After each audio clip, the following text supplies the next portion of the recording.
राधे राधे दोस्तों, मेरे प्यारे साथियों, तहे दिल से स्वागत करती हूँ आपके अपने चैनल राधे राधे ब्लॉग में। आज की जानकारी सभी केंद्रीय कर्मचारी और सभी पेंशनों के लिए बहुत ही महत्वपूर्ण है। देश भर में करोड़ों लोग इस अपडेट का इंतजार कर रहे थे, क्योंकि पेंशन बढ़ोतरी, महंगाई भत्ता और 8वां केंद्रीय वेतन आयोग, कम्युनिकेशन रिकवरी और जीवन प्रमाण पत्र, इन सब को लेकर लगातार बड़ी खबरें सामने आ रही थी। तो मेरे प्यारे साथियों, आराम से बैठ जाइए, पूरी बात दिल से सुनिए ताकि आपको हर जानकारी साफ और सही तरीके से समझ में आ जाए। सबसे पहले बात करते हैं उस खुशखबरी की जिसका इंतजार लाखों पेंशन धारक कर रहे हैं। केंद्र सरकार के नियम के अनुसार जैसे ही किसी भी पेंशन की उम्र 80 वर्ष पूरी होती है, सरकार उसकी मूल पेंशन में अतिरिक्त राशि जोड़ देती है। इसे अतिरिक्त पेंशन कहा जाता है। यह प्रक्रिया अपने आप लागू हो जाती है, लेकिन कई बार विभागीय रिकॉर्ड अपडेट नहीं होने, जन्मतिथि में गलती रहने और या स्पर्श सिस्टम में डाटा पेंडिंग होने के कारण 80 वर्ष पूरी होने के बाद भी अतिरिक्त पेंशन शुरू नहीं हो पाती है। इसलिए मेरे दोस्तों, अगर आप किसी पेंशन धारक को 80 वर्ष के बाद भी लाभ नहीं मिल रहा है तो बिल्कुल चिंता मत कीजिए, यह प्रक्रिया अपनाइए और आपका काम 100% हो जाएगा। सबसे पहला कदम, अपने विभाग को एक साधारण आवेदन कीजिए। जन्म तिथि का प्रमाण पत्र जरूर लगाइए। दूसरा कदम, अगर आप स्पर्श पोर्टल पर हैं तो स्पर्श में शिकायत कीजिए। श्रेणी चुनिए, अतिरिक्त पेंशन ना मिलने का कारण और साथ में दस्तावेज अपलोड कीजिए। जी हाँ दोस्तों, तीसरा कदम, अगर समय पर समाधान ना मिले तो सीपीएम ग्राम पर शिकायत दर्ज कीजिए। यह शिकायत सीधे उच्च अधिकारियों तक जाती है और सामान्य 7 से 15 दिनों में समाधान हो जाता है। चौथा और अंतिम कदम, अगर आप फिर भी समाधान ना मिले तो पेंशन अदालत में जाकर सीधे सुनवाई करवा सकते हैं। वह अधिकारी सामने बैठकर तुरंत आपका रिकॉर्ड ठीक करते हैं और अतिरिक्त पेंशन उसी समय लागू कर दी जाती है।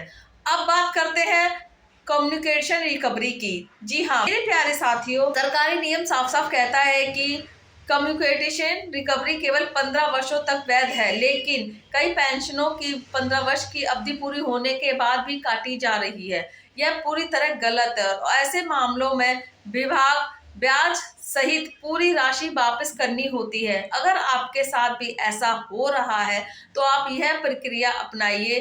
स्पर्श में शिकायत दर्ज कीजिए, गलत रिकवरी वाली श्रेणी चुनिए, पीपीओ कम्युनिकेशन की शुरुआत तारीख और 15 वर्ष के पूर्णता का परिणाम पत्र जोड़िए। अगर स्पर्श पर समाधान ना मिले, सीपीएम ग्राम पर दूसरी शिकायत दर्ज कीजिए। अगर यह भी समाधान ना आए तो पेंशन अदालत जाइए, वहां कटौती तुरंत कर दी जाएगी और पूरी रकम ब्याज सहित वापस कर दी जाती है। अब मेरे प्यारे साथियों, चलते हैं आज की तीसरी और सबसे बड़ी जानकारी की तरफ। तो जुड़े रहिए 8वें केंद्रीय वेतन आयोग से। 8वें वेतन आयोग में पेंशनों के लिए कौन कौन से बड़े बदलाव कर सकते हैं, आइए एक एक करके समझ लेते हैं। पहला बड़ा बदलाव है बेसिक पेंशन में बढ़ोतरी। हर वेतन आयोग में बेसिक को रिफिक्स किया जाता है और इस बार उम्मीद है कि पेंशन में बहुत अच्छी बढ़ोतरी होगी। दूसरा बदलाव है फिटमेट फैक्टर में बढ़ोतरी की चर्चा। सूत्रों के मुताबिक फिटमेट फैक्टर यानी 2.16 तक जाने की संभावना है। अगर ऐसा होता है तो पेंशन में काफी सुधार आएगा। तीसरा बदलाव है महंगाई भत्ता को बेसिक में मर्ज करने की संभावना। डीए मर्ज हो गया तो बेसिक पेंशन सीधे बढ़ जाएगी। चौथा बदलाव है सीजीएचएस और ईसीएचएस जैसी मेडिकल सुविधाओं में सुधार कार्ड अपडेट, अस्पतालों की संख्या बढ़ाना और मेडिकल क्लेम आसान होना। पांचवा है बदलाव सीनियर पेंशनरों के केस को फास्ट ट्रैक प्रोसेस में डालना, ताकि बढ़ती उम्र के साथ साथ उनके काम जल्दी पूरे हो सके। छठा बदलाव है पारिवारिक पेंशन को और आसान और पारदर्शिता बनाना। सातवां बदलाव है पूरी पेंशन प्रक्रिया को डिजिटल बनाना, जीवन प्रमाण पत्र अपडेट वेरिफिकेशन, सब कुछ तेज और आसान हो सकता है। 8वां है बड़ा बदलाव। पेंशन को अंतिम प्राप्त वेतन के 50% से बढ़ाकर 70% करने की चर्चा भी चल रही है।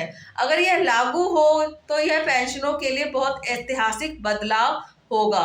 9वां बड़ा बदलाव है कम्यूटेशन रिकवरी की अवधि को 15 वर्ष से घटाकर 11 या 12 वर्ष करना।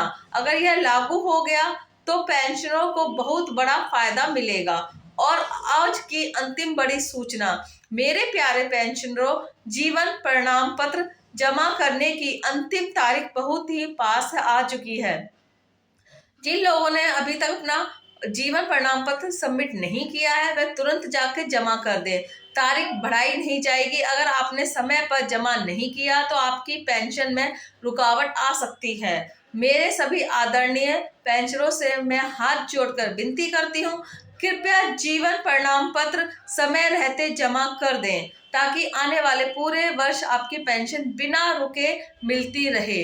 मेरे साथियों, आज की सारी जानकारी मैंने बहुत दिल से आपको समझाई है। उम्मीद करती हूँ आपको हर बात समझ में आ गई होगी। अगर वीडियो अच्छी लगे तो दिल से लाइक कीजिए, चैनल को जरूर सब्सक्राइब कीजिए।